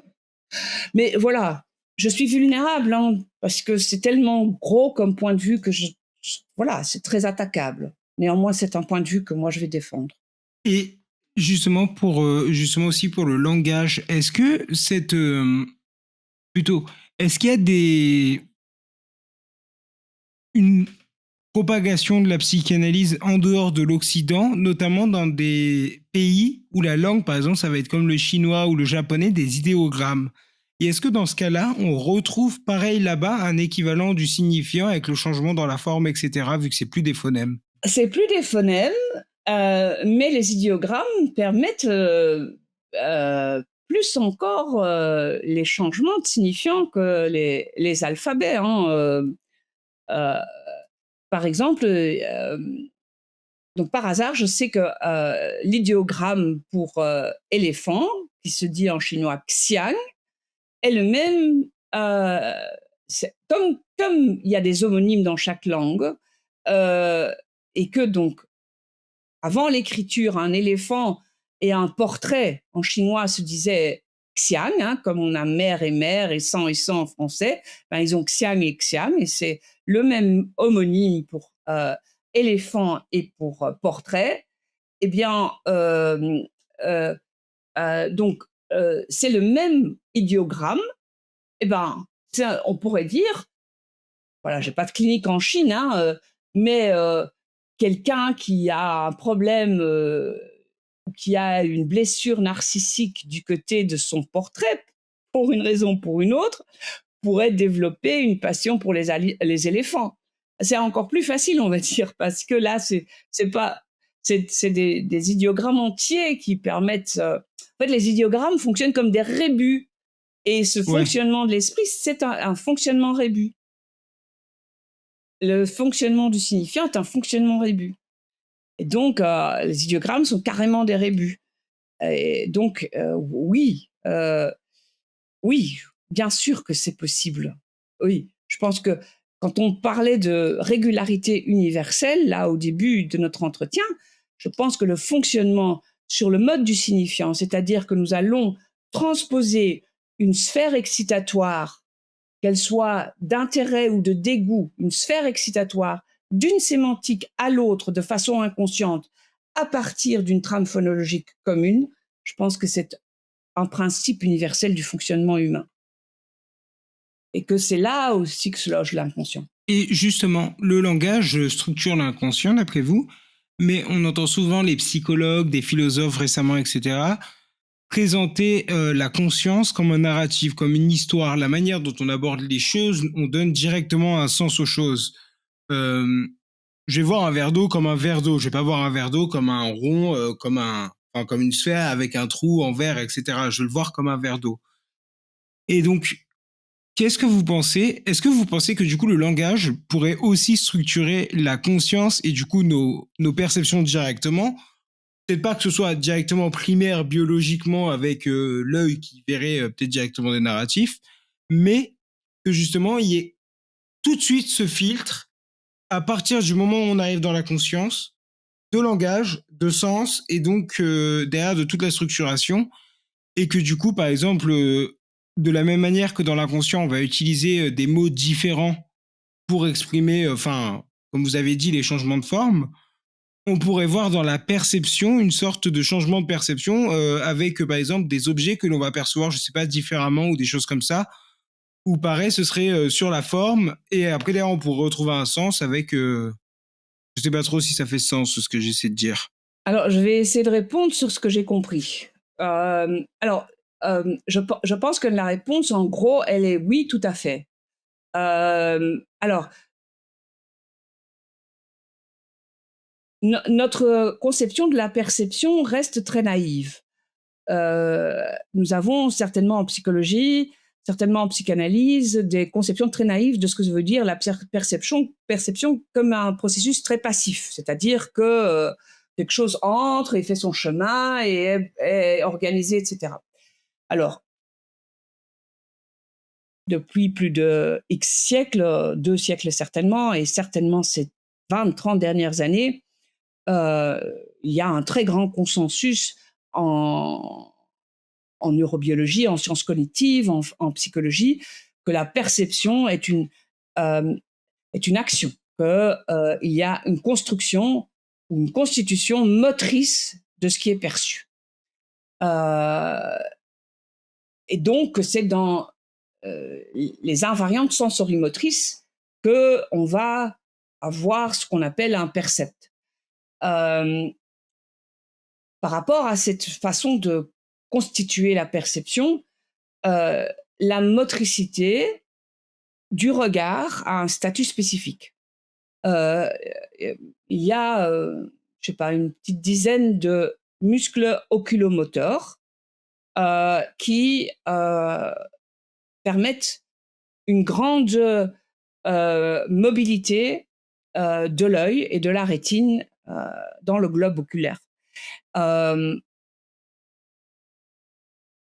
la perception visuelle est d'abord une préhension par le regard moteur de la réalité virtuelle, réalité visuelle. C'est-à-dire que le regard est un regard informé et ce que nous voyons, nous le prenons visuellement avec notre regard. Nous découpons visuellement, nous savons comment sont les objets, où est-ce qu'ils commencent, où est-ce nous allons prendre, nous découpons grâce au regard les objets. Comme vous dites, le langage est une motricité, bon, pour le dire naïvement, hiérarchiquement, à mon avis, supérieure et qui réorganise, à mon avis, mais c'est contesté, très contesté, mais qui réorganise toutes les préhensions inférieures. C'est-à-dire que oui, une fois que le langage est là, c'est le langage qui va prendre la réalité et qui va co-construire ou qui va construire ou constituer le percept. Et qui va être, je ne sais pas s'il faut dire déterminant, je ne sais pas s'il faut dire, mais constitutif du percept. C'est-à-dire que euh, le langage va apporter une contribution constitutive à ce qu'on voit. Vous donner un autre exemple. Alors, c'est un bel exemple dans Freud. Un patient qui vient avec un fétiche très spécifique, un fétiche qu'il n'avait pas encore entendu. Lui, le patient, il est très excité par le brillant sur le brillant sur le nez des femmes. Et il parle de cette dame-là avec un brillant sur le nez, etc., etc.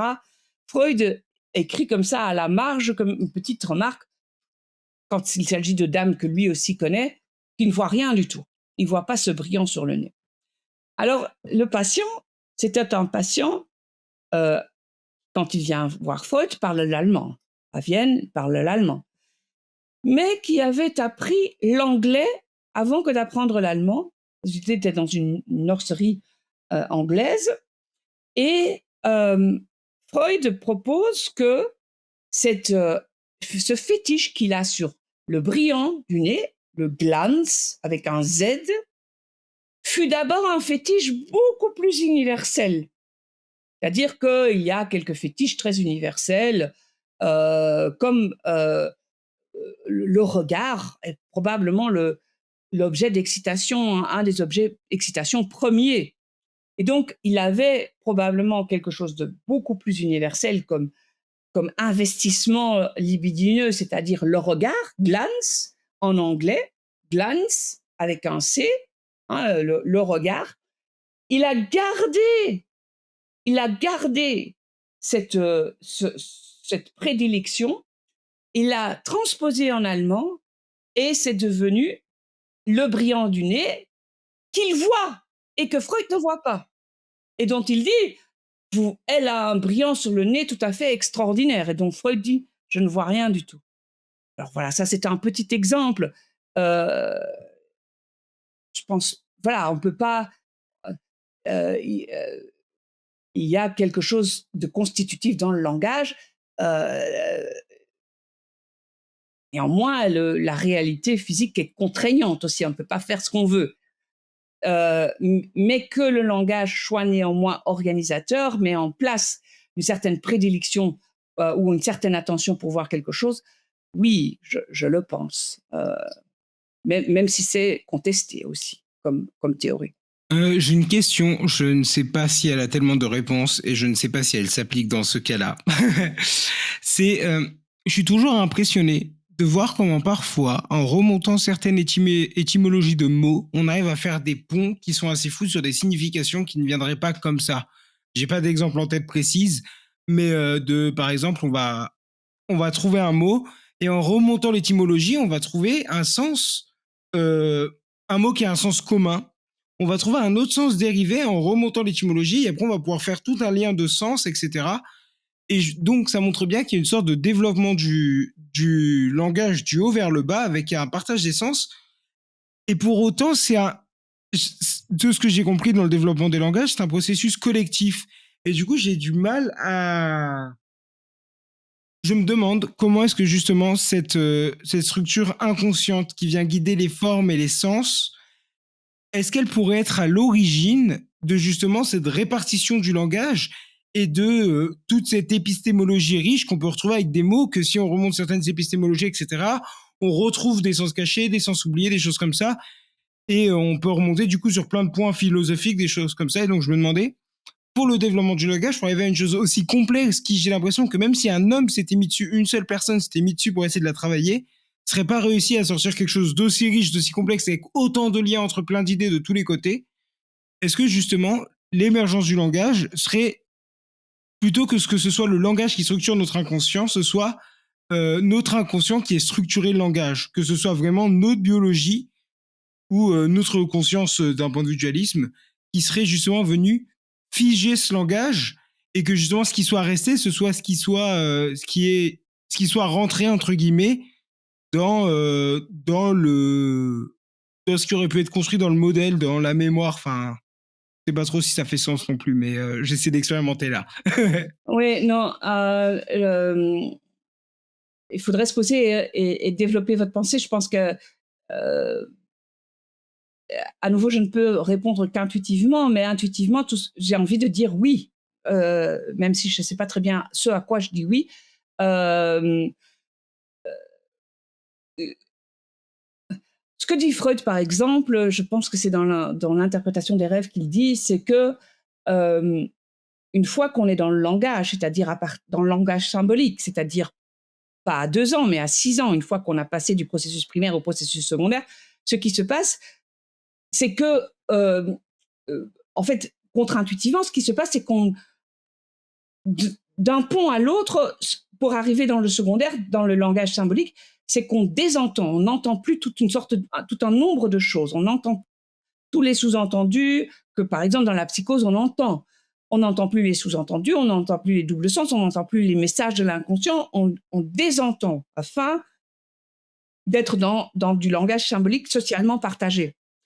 Et parmi les choses qu'on désentend, hein, qu'on n'entend plus quand on bascule dans ce langage symbolique, c'est toute l'histoire étymologique des mots qui résonnent en effet dans cette étymologie et euh, dont Freud suppose qu'elle a, malgré qu'on l'ait oublié, qu'elle a été un point de fascination ou d'intérêt pour l'enfant avant ce basculement.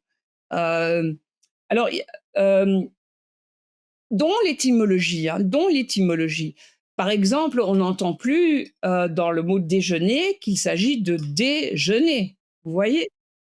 Mais l'idée est que avant ce basculement où on essaye d'entendre les mots dans le contexte de la phrase, le contexte pragmatique, et qu'on se laisse surtout guider par le contexte, ce qui est bien, parce que sinon on n'y arriverait pas, la fascination serait sur le mot, et qu'on essaierait non pas de dériver le message du contexte, mais dériver le message de la structure du mot, comme ce qui se fait dans la psychose d'ailleurs. Hein.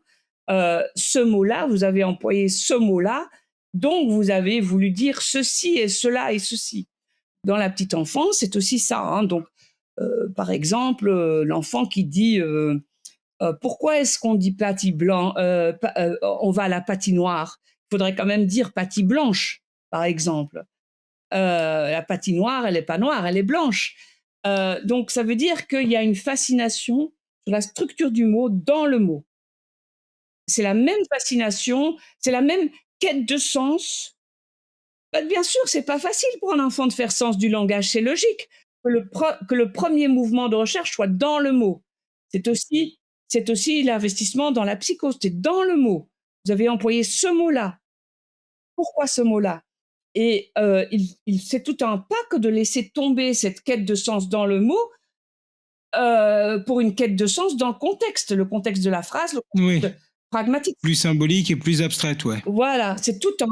Et alors, une fois qu'on a passé le cap, en fait, on a perdu cette entente, on n'entend plus tout ce qui se dit par ailleurs par les mots et qui parfois, par exemple, pour un analyste, c'est important, pas revenu, hein, on n'entend plus ce double sens. Voilà. Euh, donc, je ne sais pas si j'ai répondu à votre question, mais voilà. Oui, oui, c'est c'est plus que bien, sachant que ma question était tout sauf claire. Et justement, est-ce que l'inconscient, comme il reste sur des processus primaires, il reste à cette étape d'enfance, avec l'exemple de patinoire, patinette blanche, et qui justement, c'est ça qui permet de rester sur la forme et de faire le décalage Exactement. L'idée, c'est que le processus secondaire ne remplace pas le processus primaire, mais fonctionne en même temps et que le processus primaire continue à fonctionner tout le temps, mais il est surmonté par le processus secondaire qui permet, vous qui êtes intéressé par la conscience, qui permet la conscience en fait. L'idée de la conscience, quand même, pour en dire quelque chose, c'est que en fonction du contexte, certains contenus du processus primaire sont sélectés, ceux-là deviennent conscients. Et en fait, l'idée, Patrick Haggart, l'idée est par ailleurs que on est d'autant plus conscient que le nombre de alternatives de candidats par rapport auxquels on doit choisir est nombreux.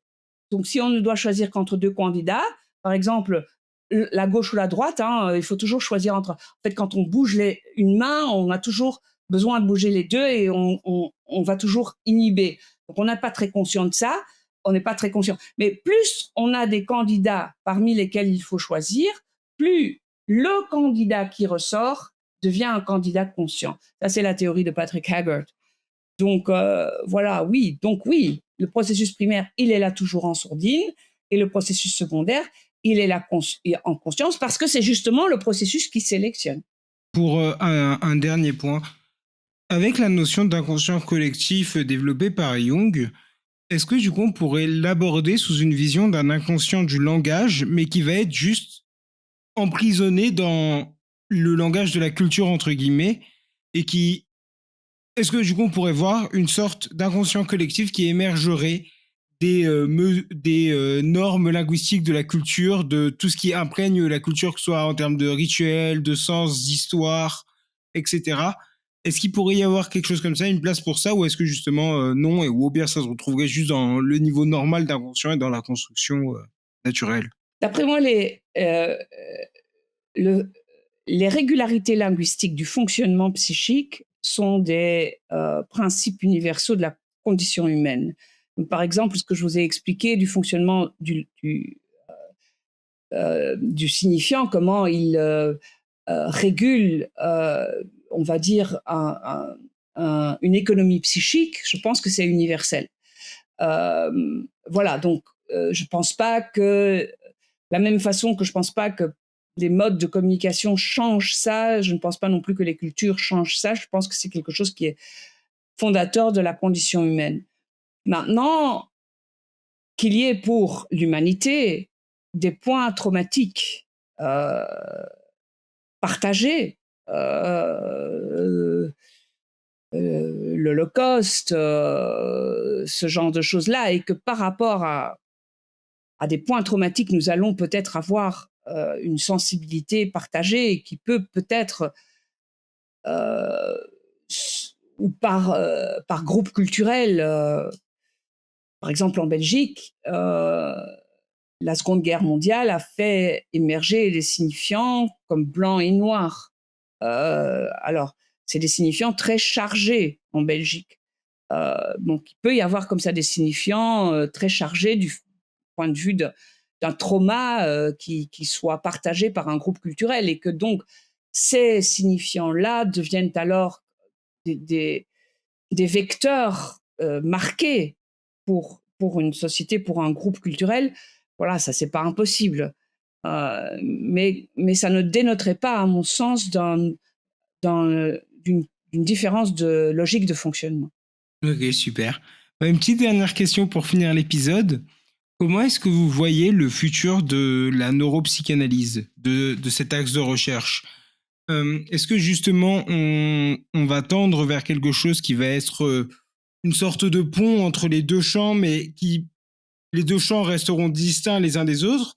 Ou est-ce qu'on va tendre vers une unification des deux champs, c'est-à-dire retrouver ce qui était vrai en psychanalyse, le retrouver dans les neurosciences, et à l'inverse, retrouver ce qui était vrai dans les neurosciences, du coup, en psychanalyse, et la convergence va permettre d'enlever le bruit, d'enlever les choses qui étaient peut-être fausses dans chacun des deux domaines, etc.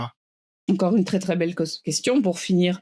Alors, je vais vous dire ce que j'aimerais que ça devienne, parce que voilà, c'est peut-être pas ce que c'est en train de ce qui est en train de se faire.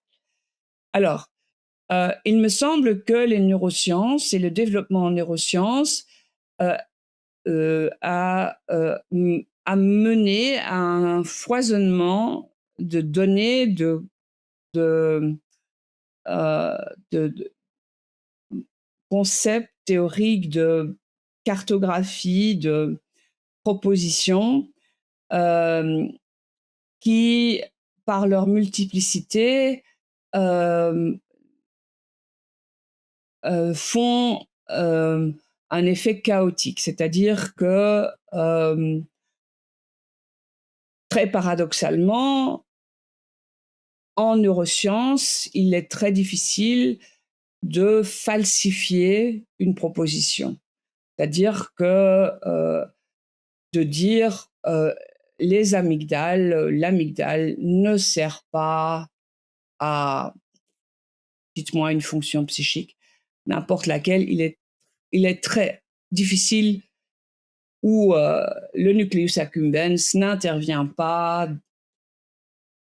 Il est extrêmement difficile de falsifier une hypothèse neuroscientifique en ce moment parce que il y a un excès de d'éléments qui apparaissent dans le paysage et de liens et de connexions bidirectionnelles dans les éléments qui sont tracés dans ce paysage du cerveau.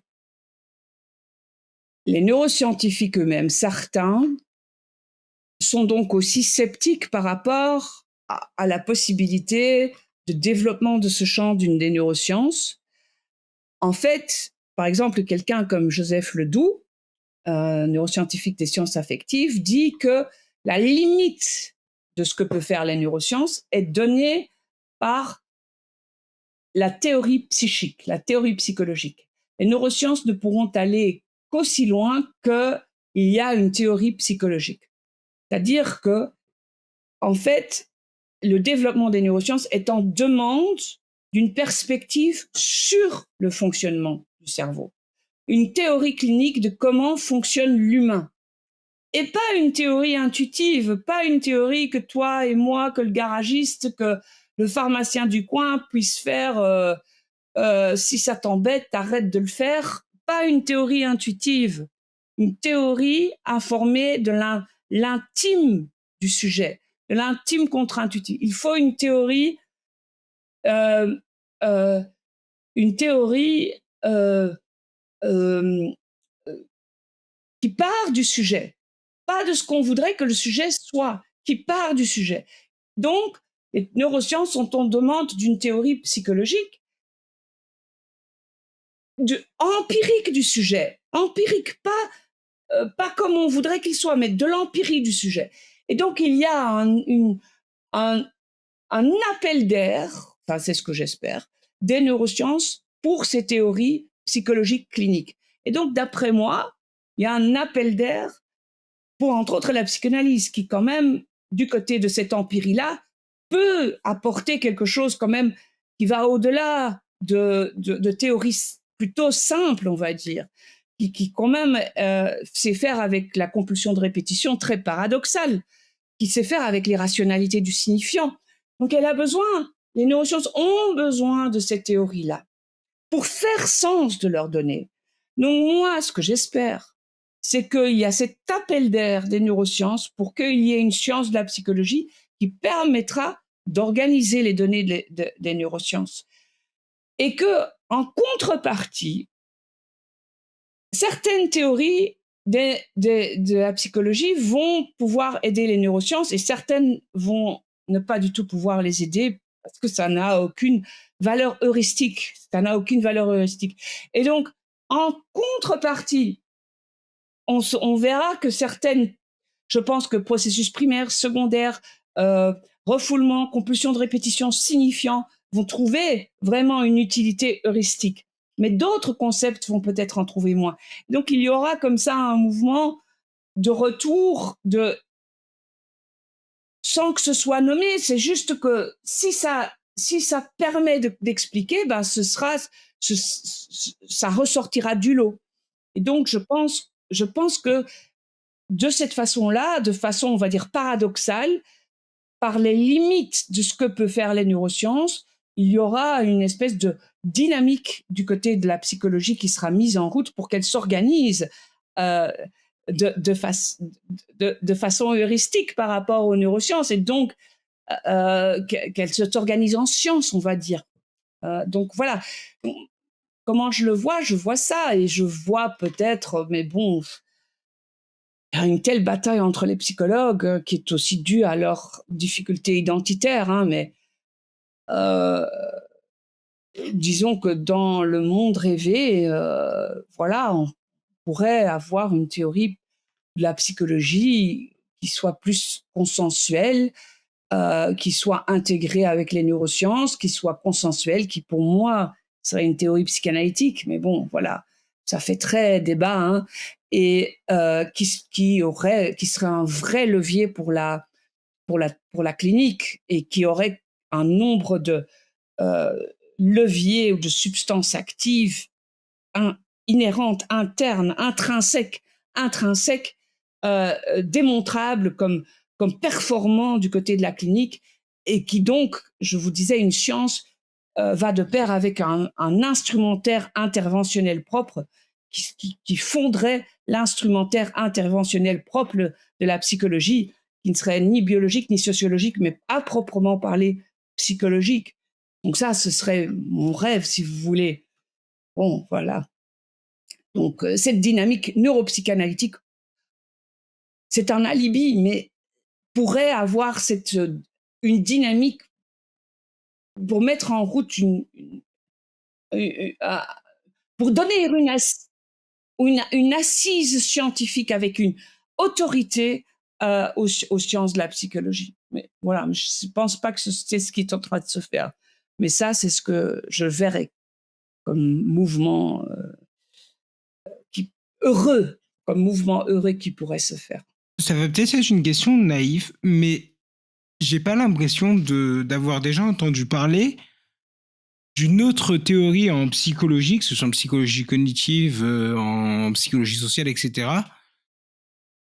qui pourrait, qui serait du même format explicatif, avec les mêmes répercussions, avec la même puissance explicative et la même intégration complète du sujet, et pas juste comme en psychologie sociale, des théories pour un certain comportement très précis dans une certaine situation, qui permettrait justement d'avoir une idée du fonctionnement psychique du sujet. Parce que du coup, vous avez dit qu'il y aurait peut-être que pour vous, cette théorie serait psychanalytique, et du coup, je me demandais s'il y avait d'autres théories qui pourraient faire concurrence. Je sais pas, ce que j'en avais jamais entendu parler. Ben non, mais là, je suis mal prise, hein, parce que voilà, donc il faut être collégial, il faut travailler de façon collégiale. C'est sûr que la théorie d'un sujet est surtout une théorie du sujet qui permet aussi de faire avec les difficultés qu'on entend dans la clinique, la difficulté sur le plan de l'amour et sur le plan du sens. Pour moi, c'est la théorie de la psychanalyse. Voilà. Je ne vois pas, je ne retrouve pas d'autres leviers ailleurs. Mais comme partout, tout mouvement doit être inclusif et ouvert. Et donc voilà, il faut faire. Je pense qu'aussi, par exemple, les théories du cognitivo-comportementales de la dite troisième génération ont intégré quelque chose de l'ordre de la castration qu'ils appelleraient alors le deuil. Du coup, ça rapproche un peu quand même quelque chose de plus psychanalytique. Voilà. Voilà, je pense qu'il faut essayer d'être inclusif. Voilà. Bon, je suis probablement aussi naïve, hein, parce que je pense qu'il y a beaucoup de vrais de vraies oppositions et de combats qui se font, hein, du côté des théories psychologiques. Donc je pense que c'est aussi naïf de ma part de voir cette inclusion, mais on verra. Bah, merci beaucoup, Ariane. Merci beaucoup d'avoir participé à l'épisode, d'avoir pris le temps de nous partager toutes ces connaissances et d'avoir réussi à les rendre accessibles, alors que déjà, la psychanalyse, c'est un sujet compliqué, mais en plus, arriver dans le langage, etc., mélanger tout ça, ça rend les choses encore plus compliquées, mais je trouve que vous avez fait un super boulot pour vulgariser tout ça, et je vous remercie énormément. Merci à vous de l'invitation, merci de la patience et au plaisir.